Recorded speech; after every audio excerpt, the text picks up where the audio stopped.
एक कॉमन बंदा सर जो इन्वेस्टमेंट करना चाहता है, real estate world wide investment के लिहाज से, बिजनेस के लिहाज से बेस्ट बिजनेस और इन्वेस्टमेंट है, लेकिन कैसे वो अगर इन्वेस्टमेंट करता है तो कब वो फायदे में रहेगा और कब नुकसान में जाएगा?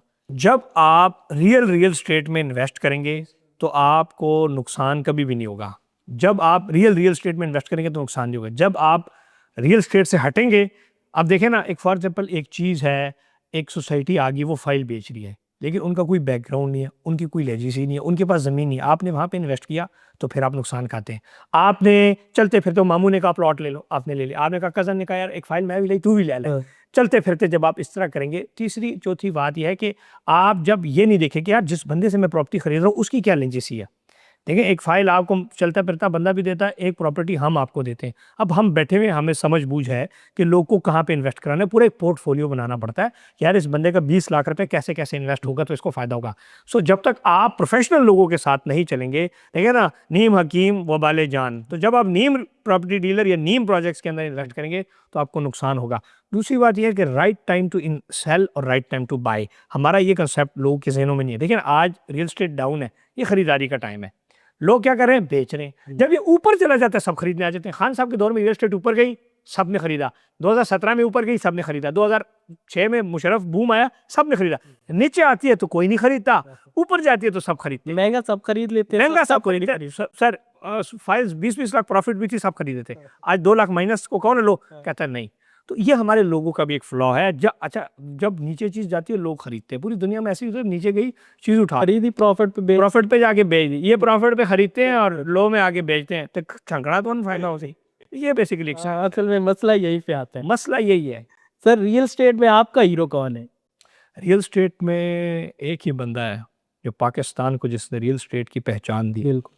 पाकिस्तान को रियल स्टेट कॉलोनीज की पहचान दी, पाकिस्तान का सबसे बड़ा टाइकून, एशिया का largest private real estate developer, 40 foot गली का कॉन्सेप्ट उसने दिया, कम्युनिटी के अंदर पार्क होना चाहिए उसका कॉन्सेप्ट उसने दिया, 220 फुट का मेन बुलेवार्ड होना चाहिए उसका कॉन्सेप्ट दिया, अंडरग्राउंड इलेक्ट्रिसिटी होनी चाहिए, अंडरग्राउंड बिजली होनी चाहिए उसका कॉन्सेप्ट दिया, हर घर के सामने दरख्त होना चाहिए उसका कॉन्सेप्ट दिया, रैंप होना चाहिए, फुटपाथ होना चाहिए, इंटरनेशनल हॉस्पिटल होने चाहिए, ब्रिजेस होने चाहिए, इंटरनेशनल स्कूल्स होने चाहिए।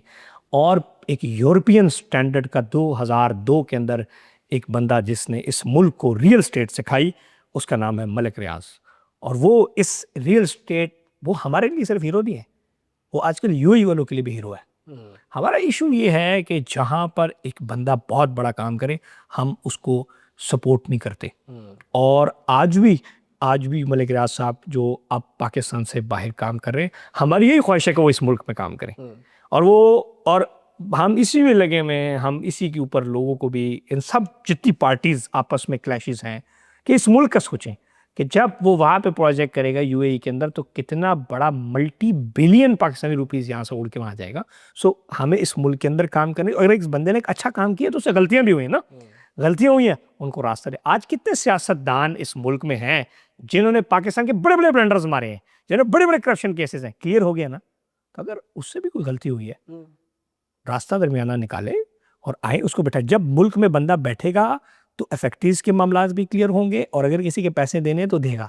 जब एक मुल्क से बंदे को ही आप बाहर कर दें और फिर आप उस पर मोहर लगा दें कि आप नहीं इस मुल्क में आ सकते, तो फिर आपके लिए मसाइल पैदा होंगे। सो सबसे पहले हमारा मुल्क है, हम पाकिस्तानी हैं, इससे बड़ा हमारी कोई पहचान नहीं है। ये उनका भी कॉन्सेप्ट है, ये हमारा भी कॉन्सेप्ट है, और आम एक हर पाकिस्तानी का कॉन्सेप्ट है।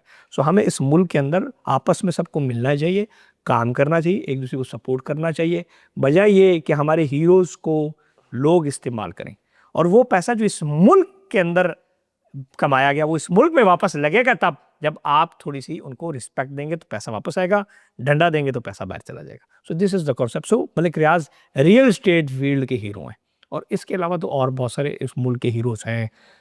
हर फील्ड के अंदर डिफरेंट हीरोज़ हैं, शहीदों के में डिफरेंट हैं। इसके अलावा मेरे इलाके से कर्नल शेर खान हमारे लिए हीरो हैं, कायद आज़म हमारे लिए हीरो हैं, मुसलमानों के लिए आप सल्लल्लाहु अलैहि वसल्लम सबसे बड़े हीरो हैं। लेकिन रियल स्टेट की फील्ड में मलिक रियाज साहब एक हीरो है। मैं समझता हूँ कि उसको उनको उनको ये बताना चाहिए, उनको हमें ये महसूस करना चाहिए कि वो हमारे लिए इम्पोर्टेंट है।